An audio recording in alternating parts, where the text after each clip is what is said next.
ماشاءاللہ ابھی شروع نہیں کیا ہے، کھڑے رہیے عزیزان ملت اسلامیہ، پہلے ہی سوچے کہ دیلے کے بعد ختم کرو نہیں تو کہیں زیادہ نہ دینا پڑ جائے۔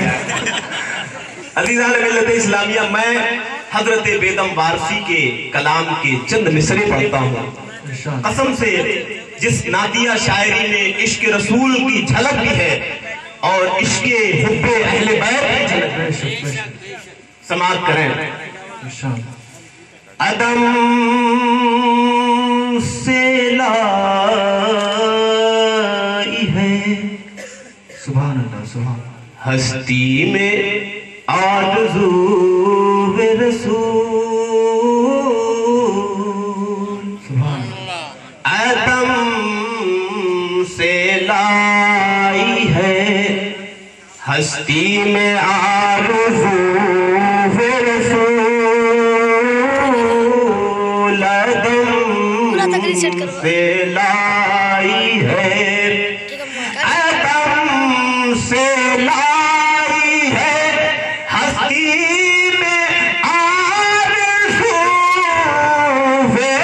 رسول، کہاں کہاں لیے، کہاں کہاں لیے پھرتی ہے جستجو رسول، کہاں کہاں لیے پھرتی ہے جستجو رسول، عدم سے لائی ہے۔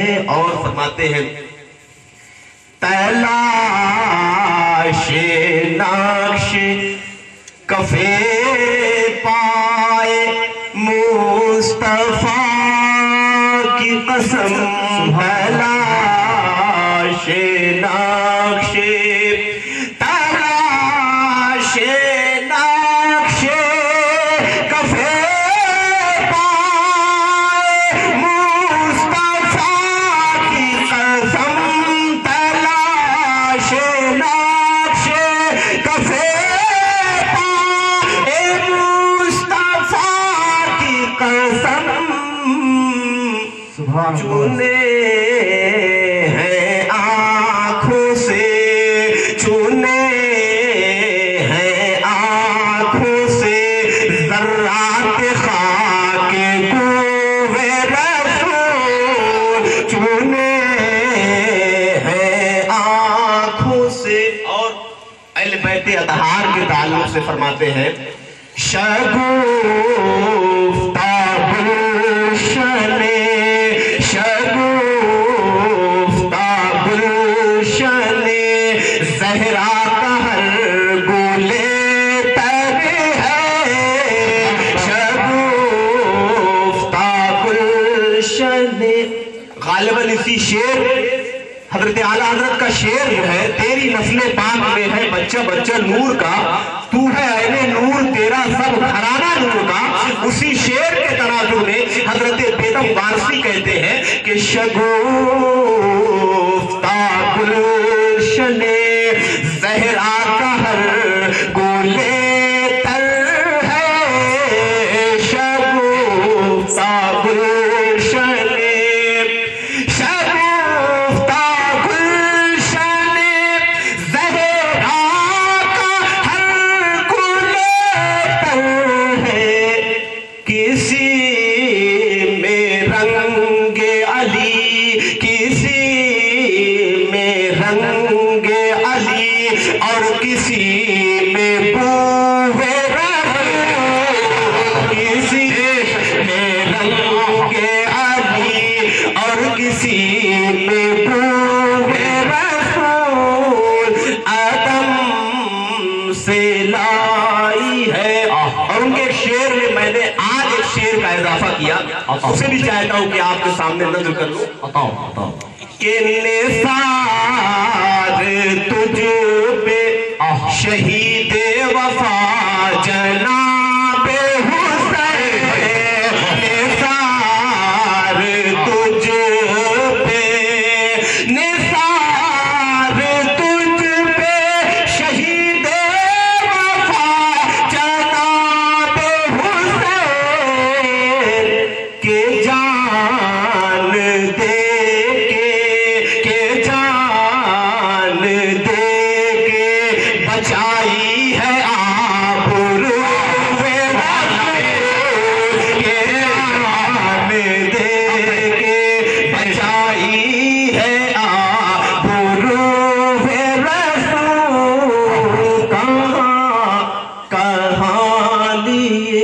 اور مقطع کا شعر سماعت فرمانا ہے۔ عجب تماشا ہو میدان حشر میں بے دم، عجب تماشا ہو، عجب تماشا ہو میدان حشر میں بے دم، کہ سب ہو پیش خدا، کہ سب ہو پیش خدا، اور مروب کہ سب ہو پیش خدا، اور مروب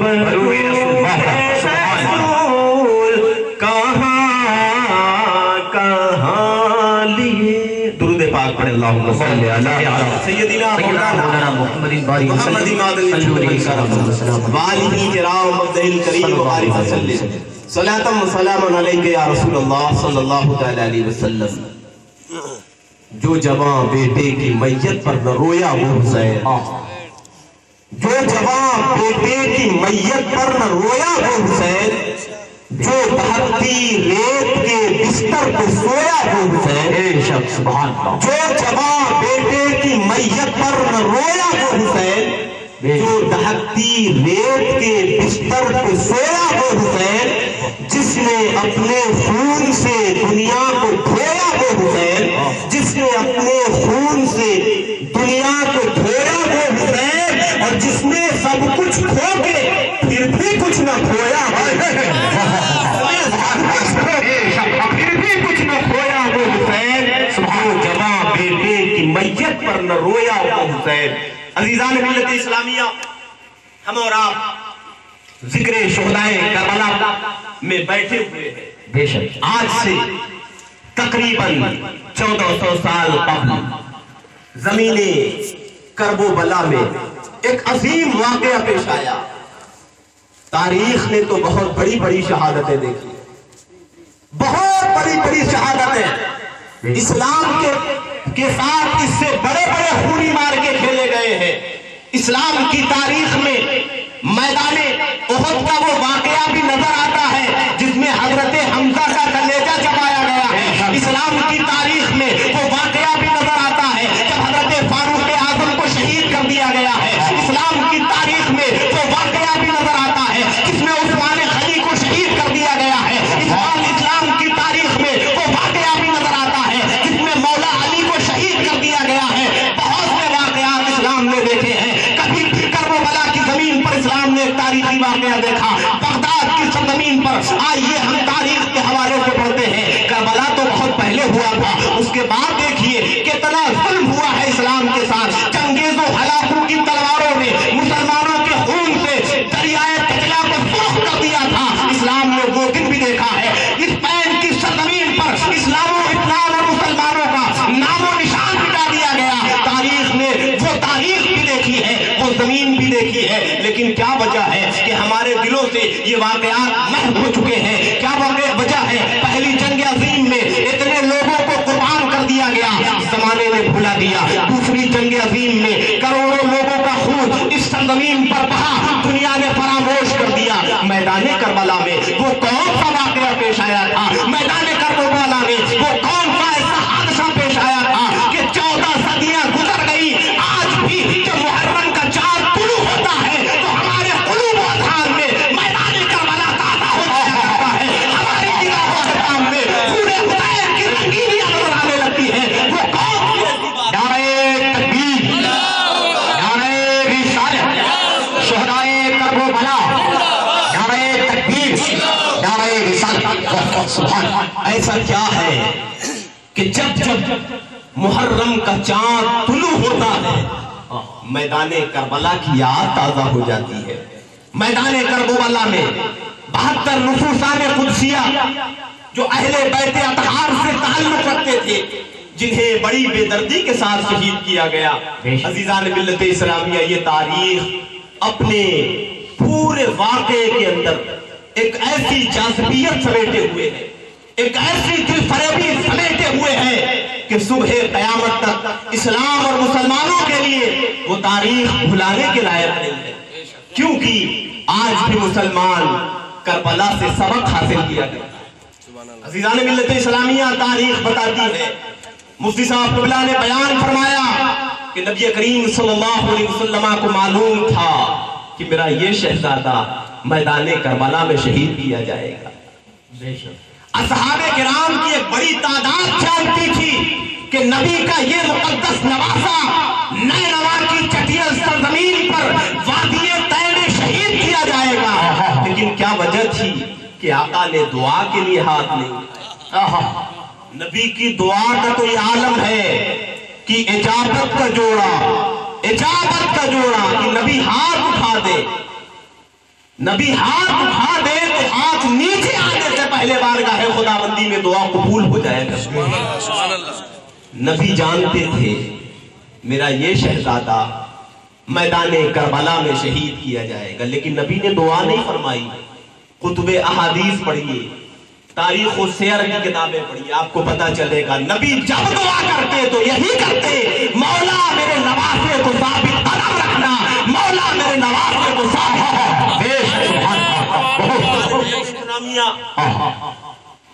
کیوں ایسا ہوا؟ خانواد اہل بیت اطہار نے میدان کربلا میں اپنا سب کچھ لٹایا۔ وہ حسین جن کی عظمت کا شکرہ، وہ حسین اور حسن جو نبی کریم صلی اللہ علیہ وسلم کے دوش اطہر پر سواری فرمایا کرتے، وہ حسین کہ جب نبی سجدے میں ہوتے اور حسین پشت انور پہ تشریف لے آتے تو نبی اپنے سجدے کو طول دے دیا کرتے تھے، وہ حسین جس کی عظمت کا اندازہ نہیں لگایا جا سکتا۔ نبی ارشاد فرماتے ہیں حسین منی وانا من الحسین، حسین مجھ سے ہے اور میں حسین سے ہوں۔ جو حسین سے جو مجھ سے محبت کرتا ہے وہ حسین سے محبت کرے، اور جو حسین سے محبت کرے گا اللہ اس سے محبت فرمائے گا۔ سبحان اللہ۔ عزیزان ملت اسلامیہ، وہ حسین، یہ وہی حسن و حسین ہے، یہ وہی اہل بیت اطہار ہیں جن کی شان اقدس میں آیت تطہیر نازل ہوئی، یہ وہی اہل بیت اطہار ہیں کہ جب نبی کریم صلی اللہ علیہ وسلم کی بارگاہ میں نجران کے عیسائیوں نے دعویٰ پیش کیا، اے محمد ابن عبداللہ، ہمارے عیسیٰ کے تعلق سے آپ کا کیا خیال ہے؟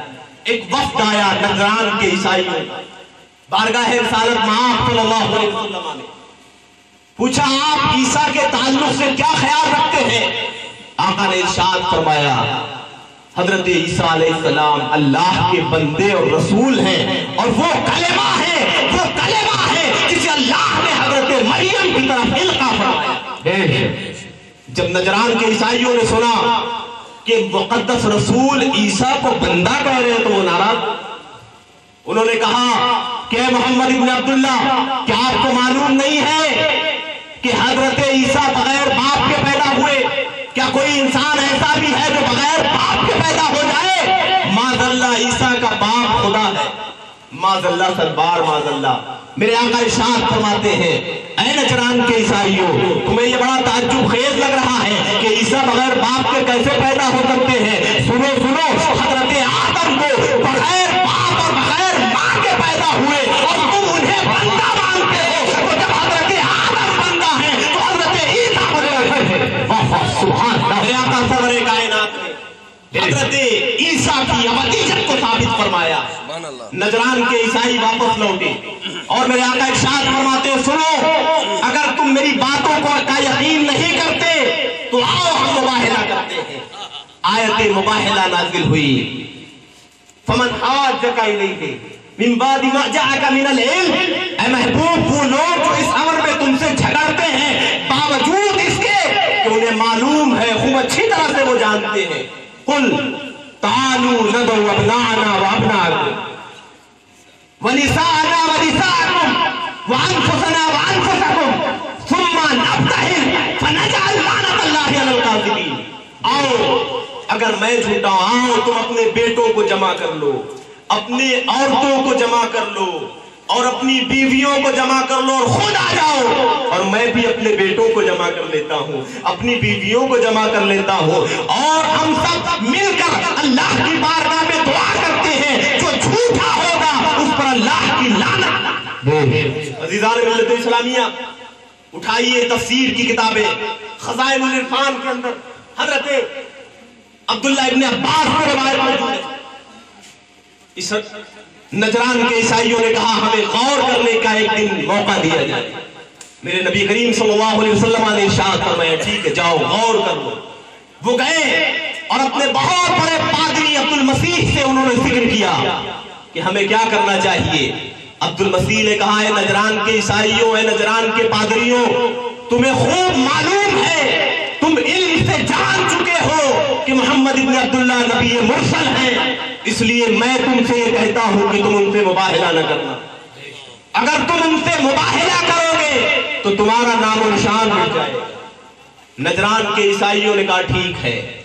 وہ دوسرے دن آئے تو کیا دیکھا، آقا نبی کریم صلی اللہ علیہ وسلم اپنے آغوش اطہر میں حضرت حسن کو اٹھائے ہوئے ہیں، اور آقا کا دستے اقدس حضرت نبی کریم صلی اللہ علیہ وسلم کے آغوش اطہر میں حضرت حسین ہے، اور آپ کا دستے اقدس حضرت حسن پکڑے ہوئے ہیں، اور آپ کے پیچھے حضرت علی کرم اللہ تعالی وجہ کریم ہے، اور حضرت فاطمہ الزہرا ہے۔ نبی ارشاد فرماتے ہیں اے میرے لاڈلو، اے میرے جانثارو، جب میں اللہ کی بارگاہ میں دعا کروں تو تم آمین کہہ دینا۔ نجران کے پادری نے دیکھا، اپنی قوم سے پکار کے کہا انی لانا وجوہن لو سأل اللہ ان یزید جبلا من مکانہ لأولا۔ اے پادریوں، اے نجران کے عیسائیوں، میں ایسے چہرے دیکھ رہا ہوں کہ اگر یہ اللہ کی بارگاہ میں اس پہاڑ کو ہٹنے کی دعا کر دے تو اللہ اس پہاڑ کو اس مقام سے ہٹا دے گا، اس لیے میں تمہیں مشورہ دیتا ہوں کہ مباہلہ نہ کرنا۔ ایسے مبارک چہرے نجران کے عیسائیوں نے مباہلے کا انکار کیا۔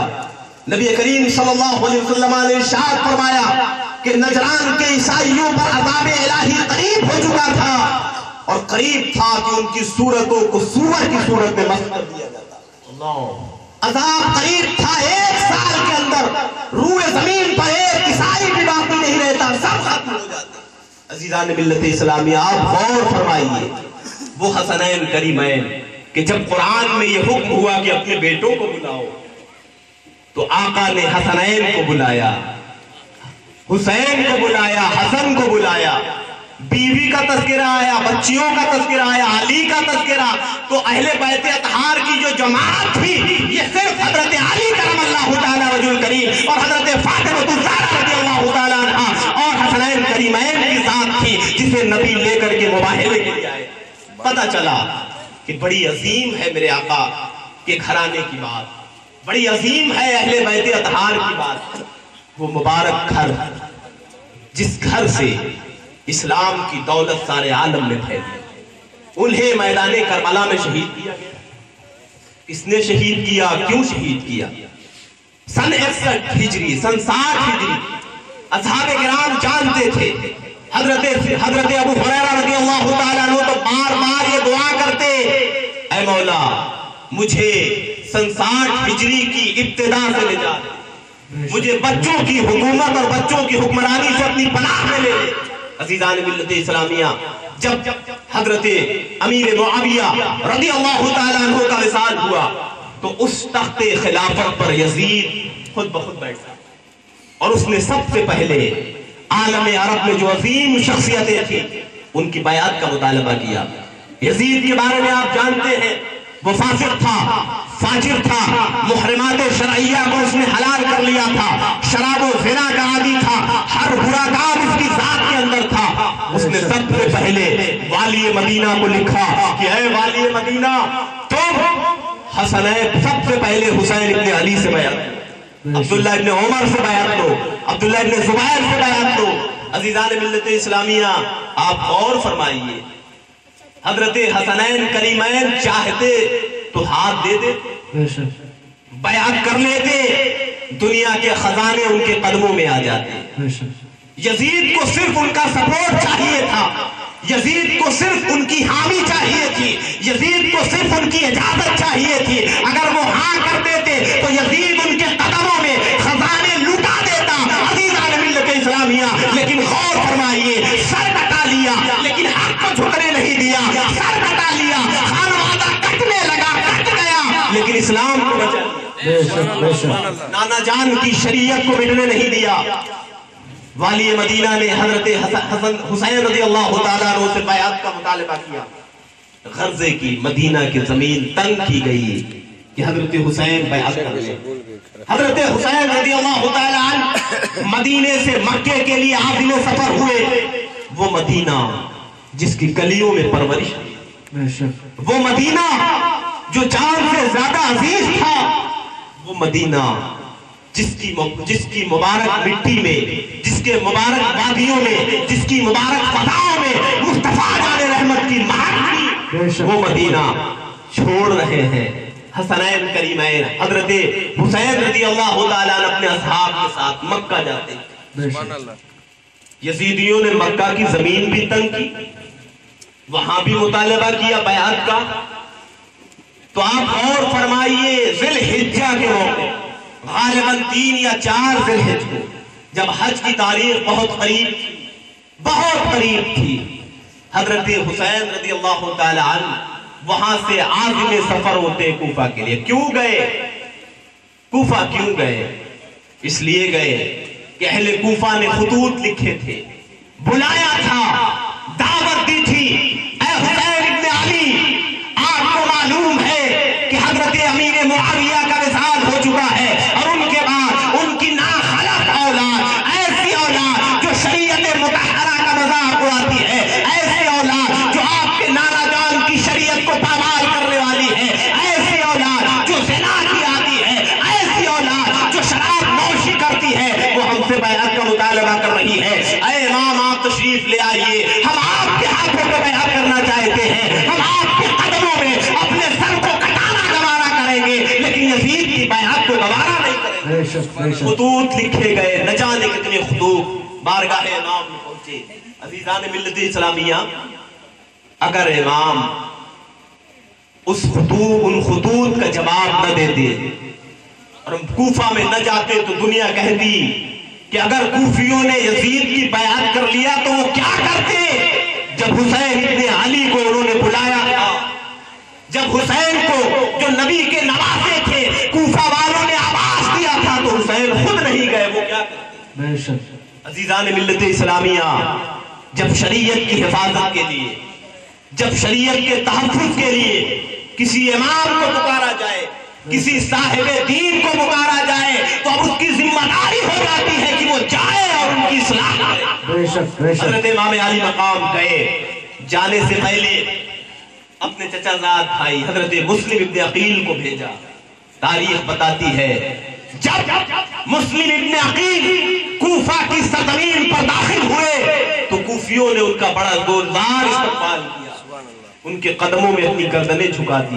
ایک دن میں 20,000 سے زیادہ لوگ حضرت مسلم ابن عقیل کے ہاتھوں پہ امام حسین کی بیعت کر چکے۔ سبحان اللہ۔ جب ایسا ماحول دیکھا، ایسی وابستگی دیکھی، ایسی جانثاری دیکھی، تو حضرت مسلم ابن عقیل نے خط لکھا، میرے بھائی حسین کوفہ تشریف لے آئیے، یہاں کے لوگ آپ کو دل و جان پہ چاہتے ہیں، یہاں کے لوگ آپ کے لیے اپنی جان کی بازی لگا دیں گے۔ عزیزان ملت اسلامیہ، ادھر یزید کو خبر کر دی گئی کہ کوفہ میں حسین ابن علی کی بیعت ہو رہی ہے۔ اس نے والی کوفہ نعمان ابن بشیر کو ہٹا دیا اور کہا ہے نعمان ابن بشیر، تم دارالخلافہ میں رہنے کے لائق نہیں ہو، تمہاری موجودگی میں حسین ابن علی کی بیعت ہو رہی ہے، تمہیں گورنر کے عہدے سے ہٹایا جاتا ہے اور والی بصرہ زیاد ابن عبید اللہ کو یہاں کا والی بنایا جاتا ہے، گورنر بنایا جاتا ہے، عبید اللہ ابن زیاد کو۔ عزیزان ملت اسلامیہ، بڑا ہی ظالم تھا۔ کوفہ کی عوام اس کا نام سنتے ہی تھرانے لگی۔ غرضے کی وہ آیا، میں واقعات کو سمیٹتا ہوا بہت تیزی سے آگے بڑھتا ہوں، وہ آیا اور آنے کے بعد اس نے حضرت مسلم ابن عقیل کو گرفتار کیا اور شہید کر دیا۔ اور وہ کوفی جنہوں نے ان کے ہاتھوں پہ بیعت کی تھی وہ سب دھوکہ دے گئے، سب نے اپنا رخ موڑ لیا۔ حضرت مسلم ابن عقیل شہید کر دیے گئے۔ جب خط مکہ پہنچ گیا تو حضرت امام علی مقام کوفہ کے لیے چل پڑے۔ راستے میں خبر ملی کہ آپ کے عظیم بھائی مسلم ابن عقیل کو شہید کر دیا گیا ہے۔ بہت سے لوگوں نے آپ کو مشورہ دیا، اے حسین ابن علی آپ لوٹ جائیے، لیکن حضرت امام حسین کو شہادت کی کشش کھینچتے ہوئے میدان کربلا لے جا رہی تھی، شہادت کی لذت آپ کو میدان کربلا کی طرف کھینچتی ہوئی لے جا رہی تھی۔ آپ چلتے جا رہے ہیں، چلتے جا رہے ہیں، چلے ایک مقام پر یزیدیوں کا پہلا لشکر جسے عبید اللہ ابن زیاد نے آپ کو روکتا ہے، جس کی قیادت ہور کر رہا تھا، وہ آیا، اس نے روکا، اے حسین ابن علی آپ آگے نہیں جا سکتے، آپ کو ہمارے ساتھ دارالخلافہ چلنا ہوگا، کیونکہ یہی آرڈر دیا گیا ہے کہ آپ کو میں سیدھے دارالخلافہ لے کے آؤں۔ حسین ابن علی ارشاد فرماتے ہیں، ٹھہرو، رکو، ہماری بات سنو۔ غرضے کی تھوڑی دیر گفت و شنید ہوتی ہے، پھر ہور کے پاس ایک خط پہنچتا ہے اور یہ کہا جاتا ہے، اے ہور حسین کو ایسی وادی میں اتارو جہاں چٹیل میدان ہو، حسین کو ایسی وادی میں اتارو جہاں پانی کا انتظام نہ ہو، حسین کو ایسی وادی میں اتارو جہاں سائے کا انتظام نہ ہو، حسین کو ایسی وادی میں اتارو جہاں پانی میسر نہ آئے۔ غرضے کی حضرت امام علی مقام کو میدان کربلا میں روکا گیا۔ امام علی مقام نے جب پوچھا یہ کون سی زمین ہے تو لوگوں نے کہا یہ زمین کربلا ہے۔ امام علی مقام ارشاد فرماتے ہیں کہ یہ زمین کربلا ہے، یہی وہ زمین ہے جہاں ہمیں قتل کیا جائے گا، یہی وہ زمین ہے جہاں ہمارے خیموں کو آگ لگائی جائے گی، یہی وہ زمین ہے جہاں ہمارے خانوادے کے پھول توڑے جائیں گے، یہی وہ زمین ہے جہاں اہل بیت اطہار کا خون بہایا جائے گا۔ اس زمین کی مٹی کو لیتے ہیں اور اپنے ہاتھوں میں لینے کے بعد ارشاد فرماتے ہیں یہی ہمارا مقتل ہے۔ ایسا لگا جیسے امام علی مقام اپنے مقتل کی زمین کو پہچانتے تھے، اپنی شہادت گاہ کو پہچانتے تھے۔ نعرہ تکبیر، نعرہ رسالت، مسلک اعلی حضرت، علماء اہل سنت، جاری شورای کربلا کانفرنس، امام علی مقام تکبیر۔ میدان کربلا میں روکا گیا۔ ادھر عبید اللہ ابن زیاد نے عمرو اپنے ساتھ کو حکم دیا۔ ایران میں بغاوت ہو گئی تھی، ایرانیوں نے بغاوت کی تھی، اسلامی لشکر بغاوت کو سر کرنے کے لیے جا رہا تھا، بغاوت کو ختم کرنے کے لیے جا رہا تھا۔ عبید اللہ ابن زیاد نے خط لکھا، اے عمرو اپنے ساتھ، اب تمہیں ایران نہیں جانا ہے، پہلے کربلا کی مہم کو سر کرنا ہے۔ اس نے کہا ارے یہ مہم ضروری تھوڑی ہے، وہاں کافروں سے لڑنا ہے، وہاں کافروں نے بغاوت کی ہے، مجھے وہاں جانے دیا جائے۔ اسے لالچ دی گئی، اے عمرو اپنے ساتھ، اگر تم حسین کی مہم پر نہیں گئے، اگر تم کربلا کی مہم پر نہیں گئے تو تمہیں رائے کی حکومت نہیں دی جائے گی۔ عزیزان ملت اسلامیہ، انسان کے دل میں جب لالچ سوار ہو جاتا ہے تو مذہب کا جنازہ نکل جایا کرتا ہے، دین و ملت کا جنازہ نکل جایا کرتا ہے۔ عمرو اپنے ساتھ کون ہے؟ تاریخ کے اوراق پڑھیے، عمرو اپنے ساتھ وہی ہے جس نے میدان کربلا میں پہلا تیر چلایا تھا۔ عمرو اپنے ساتھ جب میدان کربلا میں آتا ہے، امام علی مقام کو روک دیتا ہے اور ابن زیاد کے تمام احکام پر عمل کرتا ہے۔ پہلا تیر میدان کربلا میں عمرو اپنے ساتھ نے چلایا تھا۔ تاریخ بتاتی ہے جب امام علی مقام کے خیمے کی طرف عمرو اپنے ساتھ نے تیر چلایا تو پکار کے کہا، اے یزیدیوں گواہ رہنا، اے شام کے لشکریوں گواہ رہنا، عبید اللہ ابن زیاد کی بارگاہ میں گواہی دینا کہ حسین کے خیمے پر پہلا تیر میں نے چلایا ہے، حسین کے خیمے پر پہلا تیر چلانے والا عمرو اپنے ساتھ ہے۔ کتنی بڑی قسمت کی شقاوت ہے، تقدیر کی شقاوت ہے۔ آپ جانتے ہیں یہ کون ہے عمرو اپنے ساتھ؟ وہی سعید باپ کا شقی بیٹا، نیک بخت باپ کا بدبخت بیٹا، جنتی باپ کا جہنمی بیٹا، سعد ابن وقاص کا۔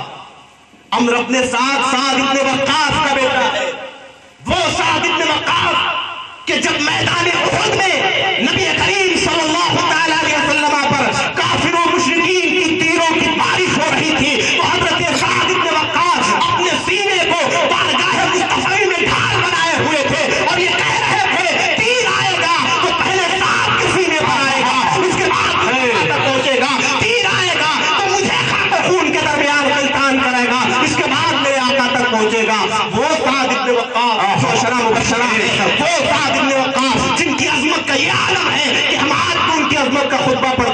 اسی سعید باپ کا، اسی عظیم باپ کا، اسی جنتی باپ کا جہنمی بیٹا میدان کربلا میں پہلا تیر چلاتا ہے امام علی مقام کے لشکر پر۔ آپ غور فرمائیں، تاریخ پلٹتی ہے۔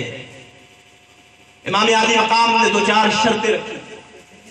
امام علی مقام نے نصیحت کیا ہے لوگوں مجھے پہچانو، میری قرابت کو پہچانو، میرے رشتے کو پہچانو، تم جس رسول کا کلمہ پڑھتے ہو، تم جس رسول کی غلامی کا پٹا اپنی گردن میں ڈالے ہوئے ہو، میں اسی رسول کا نواسا ہوں۔ تم مجھے پہچانو، میں کس ماں کا بیٹا ہوں، وہ ماں جنہیں ساری جنت کی عورتوں کا سردار قرار دیا گیا، میں اسی ماں کا بیٹا ہوں، اور جنتی جوانوں کا سردار جسے کہا گیا ہے وہ ہم دونوں بھائی۔ مجھے پہچانو، میری نسبت کو پہچانو، میری قرابت کو پہچانو۔ ہر من مغیث یغیثنا، ہے کوئی جو ہماری مدد کرے، ہے کوئی جو اس ایسی حالت میں ہماری مدد کرے، ہماری حمایت کرے۔ امام علی مقام خطبہ دے رہے ہیں، امام علی مقام اپنے آپ کو پہچانوا رہے ہیں، اتمام حجت فرما رہے ہیں۔ کل کوئی یہ نہ کہے کہ میں نے نہیں پہچانا کہ یہ کون تھے، کل کوئی یہ نہ کہے کہ ہم نہیں جان سکے کہ یہ کون تھے۔ حضرت امام علی مقام جب خطبہ دے رہے ہیں میدان کربلا میں، پہلا خطبہ امام علی مقام اتمام حجت کے لیے دے رہے ہیں۔ ایک نوجوان اپنے گھوڑے پر کروٹیں لے رہا ہے، اللہ اکبر۔ ایک نوجوان کے دلوں میں امام علی مقام کی بات تیر سے بھی زیادہ لگ رہی ہے، وہ اپنے گھوڑے پہ کروٹیں لے رہا ہے۔ اس کے بغل میں اس کے ساتھی نے کہا ہے وہ کیا بات ہے، وہ اپنے گھوڑے پہ کروٹیں کیوں لے رہا ہے؟ جب شام اور عراق میں کوئی پوچھتا ہے کہ بہادر کون ہے تو اے حر میں تیرا نام لیتا ہوں، تو حسین ابن علی سے ڈر گیا، تو اپنے گھوڑے پر کروٹیں بدلنے لگا، ڈرنے لگا۔ اس نے کہا ہاں میں اپنی نگاہوں کے سامنے جنت اور جہنم کو دیکھتا ہوں، بے شک میں کافروں کے لیے ضرور بہت بڑا سپہ سالار ہوں، لیکن نبی کے نوازنے کے لیے میں اتنا غلام ہوں۔ حر کے ہاتھوں میں یہ طاقت نہیں ہے، حر کے ہاتھوں میں یہ پاور نہیں ہے، حر کو اللہ نے وہ طاقت نہیں دی ہے کہ وہ اہل بیت اطہار سے جنگ کر سکے۔ حر اپنے گھوڑے پہ کروٹیں بدل رہا ہے۔ حر نے گھوڑے کو ہیڑ لگائی، عمرو بن سعد کے پاس گیا، اے عمرو بن سعد کیا تم واقعی امام علی مقام سے جنگ کرو گے؟ کیا تم واقعی اہل بیت اطہار کا خون بہاؤ گے؟ عمرو بن سعد نے کہا ہاں میں میدان کربلا میں خون کی دریا بہا دوں گا۔ عمرو بن سعد سے حر نے کہا تم ان کے رشتے کو نہیں پہچانتے، تم ان کی قرابت کو نہیں پہچانتے؟ اے عمرو بن سعد یقین جانو تم دنیا کی دولتیں تو حاصل کر سکتے ہو، لیکن اگر جنت کی کنجی تمہیں پانا ہے اور جنت تمہیں حاصل کرنا ہے تو اہل بیت اطہار کے قدموں میں آنا ہوگا۔ اگر ہمیشگی کی بادشاہت چاہتے ہو تو آؤ اہل بیت اطہار کے قدموں میں۔ لیکن عزیزان ملت اسلامیہ، جس کے دل پر اللہ نے مہر لگا دی ہو، بات وہاں بنا نہیں کرتی ہے۔ وہ تو شقاوت کا پتلا ہو چکا تھا، وہ تو بدبختی کا مجسمہ بن چکا تھا، بات اس کے دل پر اثر نہیں کر رہی ہے۔ لیکن یہ نوجوان ہے جو اندر اندر کڑ رہا ہے، مچل رہا ہے، اپنے گھوڑے کو ایڑ لگایا، بارگاہ امام میں حاضر ہوا، آنکھوں میں آنسوؤں کے قطرات ہیں، آنکھیں ڈبڈبائی ہوئی ہیں۔ حضرت حر امام علی مقام کی بارگاہ میں حاضر ہوتے، اے امام علی مقام میں ہی وہ گستاخ ہوں، میں ہی آپ کا مجرم ہوں، میں نے آپ کو میدان کربلا میں رکنے کے لیے مجبور کیا، میں نے آپ کے گھوڑوں کا محاصرہ کیا، میں نے آپ کے اس مقدس قافلے کا محاصرہ کیا، اے امام علی مقام لیکن مجھے نہیں معلوم تھا، میں یقین سے کہتا ہوں میں نہیں جانتا تھا کہ یہ لوگ آپ کے خون کے پیاسے ہیں۔ میں نے یہ سمجھا کہ بات بن جائے گی، میں نے یہ سمجھا کہ صلح ہو جائے گی۔ اے امام علی مقام میں بڑا خطا کار ہوں، کیا میری گناہ معاف ہو جائے گی؟ کیا میں آپ کی بارگاہ میں اپنی جان کا نذرانہ پیش کر سکتا ہوں؟ کیا میں آپ کے قدموں میں اپنی غلامی کا ثبوت دے سکتا ہوں؟ حضرت حر نے جب یہ باتیں عرض کی تو سید الشہداء نے انہیں اٹھا کے سینے سے لگا لیا اور ارشاد فرمایا، اے حر تو جہنم سے نکل کر جنت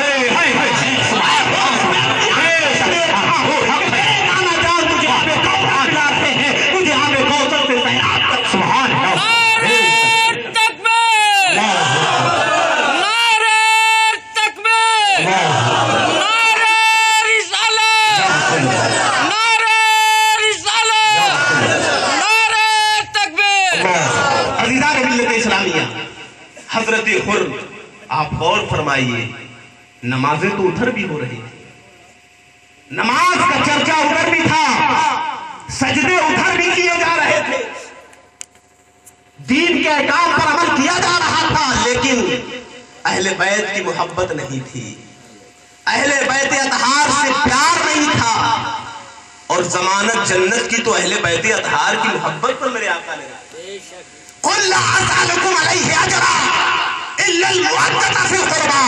اے محبوب آپ فرما دیجئے کہ میں اپنی تبلیغ رسالت پر، میں نے جو تمہیں دین سکھایا، میں نے جو تمہیں اسلام بتایا، میں نے جو تمہیں خدا کی معرفت عطا کی، میں نے جو تمہیں جنت اور دوزخ کے بارے میں بتایا، میں نے جو تمہیں میزان عمل کے بارے میں بتایا، میں نے جو تمہیں احکام شرعیہ سکھایا، میں اس کی تمام خدمت پر تم سے کوئی حق نہیں مانگتا، الا المودۃ فی القربیٰ، صرف اپنے قرابت داروں کی محبت مانگتا ہوں، صرف اپنے رشتہ داروں کی محبت مانگتا ہوں۔ سبحان اللہ، بے شک دیدار ملت اسلامیہ، محبت اہل بیت کی اللہ کتنی شان رکھتی ہے۔ وہ اہل بیت جو خود نہ کھائیں اور دوسروں کو، بے شک وہ اہل بیت جن کے گھر سے اسلام پھیلا، وہ اہل بیت جو ساری امت مسلمہ کے لیے نمونے عمل ہے۔ بچپنے کا زمانہ حضرت حسنین کا تھا، بیمار ہو گئے تھے حضرت حسین، شفا نہیں ہوتی، نبی کریم صلی اللہ علیہ وسلم اپنے اصحاب کے ساتھ تشریف لائے، کسی نے کہا کہ اگر اپنے بیٹوں کی شفا چاہتے ہیں تو منت مان لیجئے، نذر مان لیجئے۔ حضرت علی کرم اللہ تعالیٰ وجہ الکریم نے 3 روزوں کی نذر مانی، حضرت فاطمہ نے بھی نذر مانی، اور آپ کی کنیز فضہ نے بھی نذر مانی۔ ان لوگوں نے روزہ رکھنا شروع کیا۔ پہلا روزہ گھر میں کچھ کھانے کے لیے نہیں ہے، اللہ اکبر، دنیا کے سارے خزانے جن کے قدموں میں ہوں، دنیا کی سارے خزانوں کی چابیاں جن کے قدموں میں ہو، جن کے در دولت میں کائنات پھلتی ہو، جن کے گھر کے ٹکڑے پر سارے عالم کی خوراک چلتی ہو، اس گھر کا یہ عالم ہے کہ گھر میں خود کے کھانے کے لیے اللہ روزے سے رہنا ہے۔ روزے سے حضرت علی گئے، ایک یہودی سے قرض لے کر کے کچھ جو لے آئے، اللہ اکبر، جو کو 3 حصے میں بانٹا گیا، 3 دن کے افطار کا انتظام کیا گیا۔ پہلے دن کی جو کو آٹا بنایا گیا، اس کی روٹیاں بنی، افطار کا وقت قریب آیا، جب افطار کا وقت قریب آیا تو اہل بیت اطہار کے دروازے پر ایک فقیر نے آواز دی، اے اہل بیت اطہار، اگر تمہارے گھروں میں کچھ کھانے کے لیے ہے تو فقیر کے پیٹ کی آگ کو بجھا دو۔ اللہ اکبر، علی کے کانوں سے یہ آواز ٹکرائی، وہ روٹیاں جو روزہ افطار کرنے کے لیے بنی تھی، حضرت علی نے اسے لپیٹا اور فقیر کے ہاتھوں میں دیا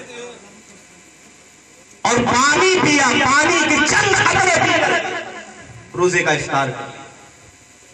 اسی پانی کے چند قطروں پہ پھر دوسرا روزہ، پھر جو 2/3 بچا تھا آٹا، اس کی روٹی بنائی گئی۔ دوسرا دن ہے، وقت افطار ہے، پھر آنے والے نے آواز دی، اے اہل بیت رسول اللہ، تمہارے دروازے پر ایک فقیر بھوکا کھڑا ہے، اس کے پیٹ کی آگ کو بجھا دو۔ اللہ اکبر، وہ روٹیاں انہیں پھر دے دی جاتی ہیں اور پھر پانی پی کر کے روزہ کا افطار۔ تیسرے دن جب بچی ہوئی روٹیوں کو پھر بنایا گیا اور آخری روزے کا افطار کا وقت آیا تو پھر ایک منادی نے ندا دی کہ اے اہل بیت کرام، تمہارے گھروں کے تو ہم فقیر ہیں، تمہارے گھروں سے تو ہمارے گھروں کے چراغ جلا کرتے ہیں، ہمارے پیٹ کی آگ بجھا دو۔ وہ روٹیاں جو افطار کے لیے بنائی گئی تھی حضرت علی نے اٹھا کے پھر عطا فرمائی۔ آیت کریمہ نازل ہو گئی، یہ وہ لوگ ہیں جو اللہ کی محبت میں دوسروں کو کھلایا، اللہ کی محبت میں دوسروں کو، خود تو کھاتے نہیں اوروں کو کھلاتے، ایسے ہوتے ہیں محمد کے گھرانے۔ وہ اہل بیت اطہار میدان کربلا میں امام عالی مقام ہے، حل من مغیث یغیثنا کا نعرہ بلند کرتے، ہے کوئی جو میری مدد کرے؟ لوگ کہتے ہیں امام اقتدار کی جنگ لڑ رہے تھے.